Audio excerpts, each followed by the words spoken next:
Circulation, light, ഈ രണ്ട് കാര്യങ്ങൾ നമ്മൾ ആദ്യം ആവശ്യപ്പെട്ട സാധനങ്ങളായിരുന്നു. അപ്പൊ അതിനനുസരിച്ചുള്ള മൊത്തം സ്ട്രക്ചറാണ്. കാരണം രാവിലെ അല്ലെങ്കിൽ ലൈറ്റ് ഉപയോഗിക്കാൻ പറ്റാത്ത, ലൈറ്റ് ഉപയോഗിക്കേണ്ടി വരാത്തൊരു സ്ട്രക്ചറായിരുന്നു നമ്മൾ ആവശ്യപ്പെട്ടത്.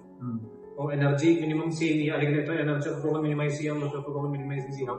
അതേപോലെ തന്നെ എയർ സർക്കുലേഷൻ കാര്യങ്ങൾ അങ്ങനെ നമ്മൾ പ്ലാൻ ചെയ്ത് സജസ്റ്റ് ചെയ്തത്. നമുക്ക് അതേപോലെ തന്നെ രാവിലെ നമുക്ക് അങ്ങനെ ലൈറ്റ് ഉപയോഗിക്കേണ്ടി വരാറില്ല.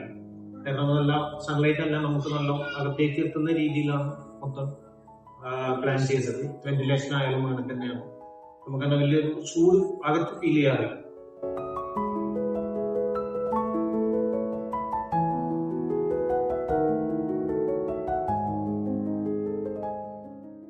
കൂടുതൽ ഇഷ്ടമുള്ള സ്ഥലം എന്ന് പറഞ്ഞാൽ ഈ ഒരു കോഴിയാട് ഏരിയ തന്നെയാണ്. പിന്നെ ഈ ഒരു സ്ട്രക്ചർ ആയതുകൊണ്ട് തന്നെ ക്ലീനിങ്ങും കാര്യങ്ങളൊക്കെ കമ്പാരിറ്റീവ്ലി നമുക്ക് ഈസിയറാണ്.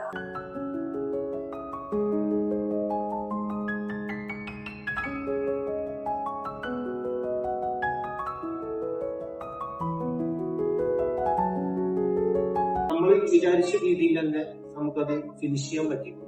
തറക്കല്ലിട്ട് മുതൽ ലാസ്റ്റ് ചാവി കൈമാറ്റം ചെയ്യുന്നത് വരെ നമ്മളെ കൂടെ നിന്നിട്ട് എല്ലാ കാര്യങ്ങളും നമുക്ക് വേണ്ടിയിട്ട് ഫിനിഷ് ചെയ്ത് തരാൻ പറ്റി തന്നെയാണ് നമ്മൾ വിശ്വസിക്കുന്നത്.